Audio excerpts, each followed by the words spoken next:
भारत के पूर्व प्रधानमंत्री भारत रत्न अटल बिहारी वाजपेयी के साथ जनसंख्या समय से सक्रिय राजनीति में अपने पैर जमाने वाले राष्ट्रीय कवि सत्यनारायण सत्तन से जनप्रकाशन द्वारा खास चर्चा की गई, जिसमें 80 के दशक से 2024 की राजनीति में काफी उतार चढ़ाव हो रहे हैं, तो वहीं युवाओं की राजनीति में भागीदारी भी तय हुई है। प्रधानमंत्री अटल बिहारी वाजपेयी और भारत रत्न प्राप्त वाजपेयी जी के साथ में राजनीतिक के कंधे से कंधा मिलाकर भारतीय जनता पार्टी को मजबूत करने वाले हमारा साथ राष्ट्रीय कवि सत्यनारायण सत्तन, जो कि हमेशा से सत्य को लेकर अपने साथ में चलते ऐसे व्यक्तित्व के धनी हमारे साथ आज जुड़े हैं। उन पर हम जो पिछले दिनों चुनाव हुए हैं उसको लेकर बारीकी से चर्चा करेंगे। पहले सत्यनारायण जी आपका स्वागत है। पूछना चाहूंगा, पहला क्वेश्चन, क्या देखते हैं इस बार चुनाव को लेकर आप? चुनाव होते हैं, इसको लेकर के क्या देखना है? उम्मीदवार को देखना है और उसके विरोधी को देखना है। हम एक पक्ष से संबंध रखते हैं, हमारे विपक्ष में कौन खड़ा है उसे देखना है और उस पर हम किस तरीके से विजय प्राप्त कर सकते हैं अपने क्षेत्र में, इसे देखना। 400 पार के नारे को लेकर आपका क्या कहना है? वो तो धराशायी हो गया। नहीं, 400 पार का नारा था ही नहीं, वो कपोल कल्पना थी और जब वो आया था तभी उसे नकार दिया गया था कि ये कदापि संभव नहीं है। लेकिन लगाया तो जा रहा था ना? नहीं, लगाया जा रहा था नहीं, उसको फैलाया जा रहा था कि ये 400 अब की बार 400 पार। 400 पार का तो ये चुनाव का निर्णय आया, उसमें तो 300 ही पार नहीं है। पूरी एनडीए 300 का अंदर रह गई। मैं क्या कह रहा हूं, अब आप एनडीए की बात करते हो, तब भाजपा की करते थे। अब चूंकि संयुक्त हस्ताक्षर हो गए तो ये प्रजातंत्र की सफलता है कि उसके बावजूद भी वही लोग सत्ता में जिनके पास बहुमत है। लेकिन पिछली बार बताया जाता है, एक योगी जी ने एक नारा दिया था कि अगर 400 पार और इस तमाम जो सीटें मिल जाएगी उसके बाद में हम जो पाक जो अधिकृत कश्मीर वो अपने पास ले आएंगे। अधिकृत कश्मीर 400 पार और 300 पार के लिए कोई संभावना नहीं है।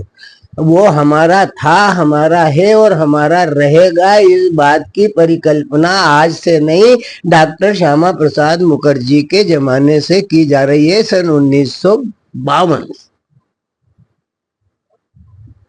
ये हमारा नारा है, कश्मीर हमारा था। जहां हमने तो आज तक ये नारा लगाया कि जहां हुए बलिदान मुखर्जी, वो कश्मीर हमारा है।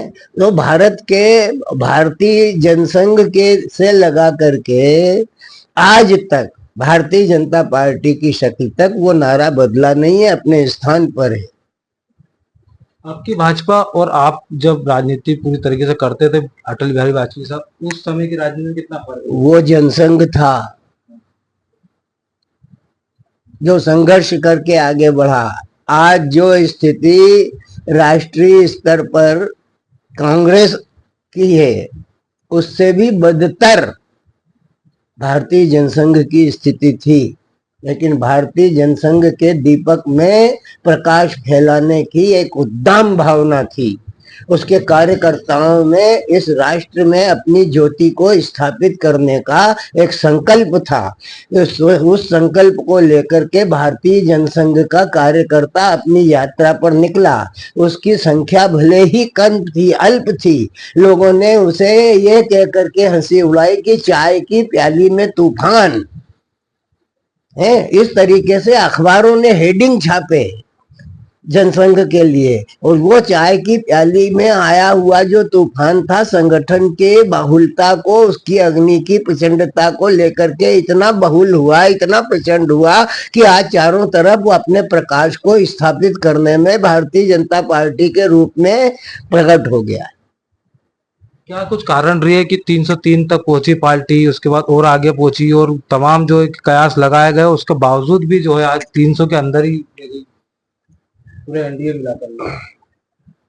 पार्टी का घटाव और बढ़ाव, ये 300 के पार पहुंची और 400 के पार पहुंची और घट करके यहाँ आ गई, ये परिस्थिति जन्य स्थितियां हैं।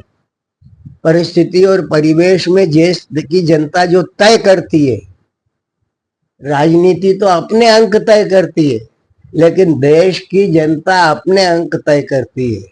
वो योग्य अयोग्य का निर्णय करती है, लायक नालायक का निर्णय करती है, शासक अशासक का निर्णय करती है। और उस निर्णय को स्वीकार करना प्रजातंत्र की मजबूरी नहीं है, वो उसका यथार्थ है। क्योंकि जनता सर्वोपरि है, जनता से ऊंचा कुछ नहीं है। उसकी सहमति अगर हमने अपना प्रतिनिधि चुन करके संसद में भेजा है तो वो हमारी भावनाओं का प्रतीक है, वो हमारी लिए गुंजाइशें निकालता है, वो हमारा मार्ग का सरलीकरण करने के लिए बैठा है। पिछले दिनों कई वीडियो भी वायरल हुए जिसमें भारतीय जनता पार्टी को घमंडी और तमाम जो शब्द बोले गए थे, और आरएसएस के कुछ जिक्र किया गया था कि आरएसएस की हमको आवश्यकता नहीं है इस तरीके से, और इसको लेकर भी शब्द बोले थे, संकल्प तो नहीं था। कुछ लोगों को व्यर्थ शब्द बोलने की आदत होती है, बोलते हैं। संकल्पवान जो लोग होते हैं वो अपने संकल्प की सिद्धि जितनी ही वार्ता करते हैं। और कोई ये कहे कि कुछ लोग बोले थे, वो कौन लोग थे? जो अल्पज्ञ होंगे, जिन्हें कोई जानकारी नहीं होगी, उन लोगों ने ऐसा कहा होगा।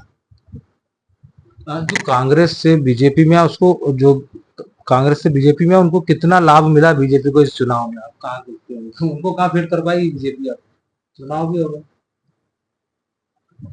मैं भारतीय जनसंघ की स्थापना 1952 में हुई। मैं तब से आज तक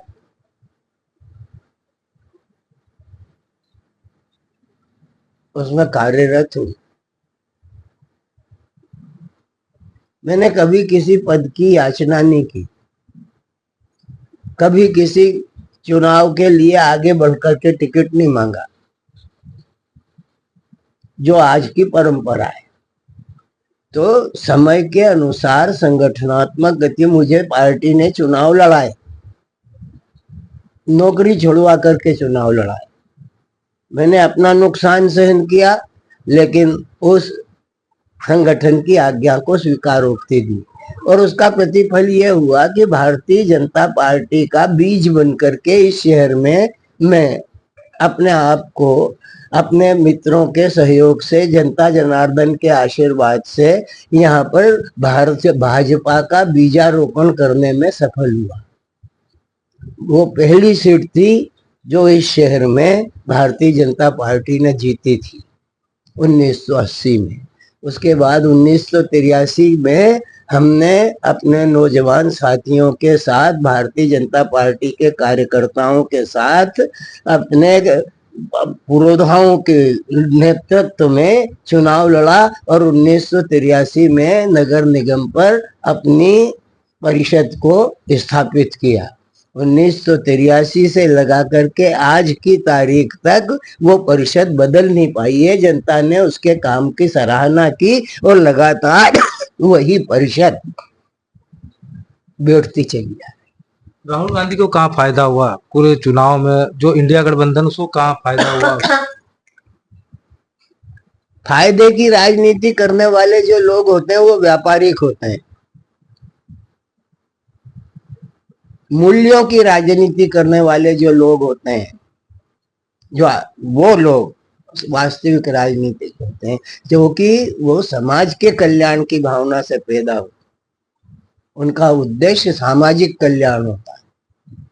मैं राहुल गांधी को लेकर पूछ रहा हूँ कि राहुल गांधी की राजनीति कहाँ देखते हैं आप? उन्होंने आज जो इंडिया गठबंधन बनाया और तमाम जो करके 330 333 तक ले गए इंडिया गठबंधन। इंडिया गठबंधन में राजीव गांधी के अलावा भी लोग हैं, और वो सारे के सारे लोग वर्चस्ववान हैं। जैसे एनडीए में प्रधानमंत्री के अलावा भी दल हैं, भाजपा के अलावा भी दल हैं, उन दलों का अपना अपना महत्व है, अपनी अपनी पकड़ है। ठीक उसी तरीके से इनके साथ, राहुल गांधी के साथ जो लोग हैं, उनके भी अपने अपने क्षेत्र में अपनी चमक है, अपनी अपनी पकड़ है। ये पकड़ जो है संख्यात्मक रूप से सत्ताधारी दल के अपेक्षा कम है, इसलिए वो विरोध में है। सत्ताधारी दल के साथ जुड़े हुए लोगों के पास अंकेक्षण की संख्या ज्यादा है, इसलिए वो सत्ता में। राहुल गांधी का भविष्य आप कहाँ देखते हैं? आप वरिष्ठ नेता रहे हैं। जो चरैवेती मंत्र में विश्वास रखते हैं उनका भविष्य अच्छा ही होता है। हिम्मत मत हार, अपने कर्म को निरंतरता में विश्वास रख। भारतीय जनता पार्टी जो आज राजा की हैसियत से बैठी हुई है, कितनी बार जमानतें जब्त हुई हैं उसकी, जमानतें जब्त हुई है उसके कार्यकर्ताओं की है, और वो निरंतर अपने लक्ष्य की ओर अग्रसर होती चली गई। उसे अपना स्वरूप भी बदलना पड़ा, जनसंघ से भाजपा तक की यात्रा करना पड़ी और जनता के विश्वास को अर्जित करना पड़ा। ठीक उसी तरीके से जिस दिन वो राहुल गांधी जनता के विश्वास को अर्जित कर लेंगे, उनकी कामनाएं फलित होंगी।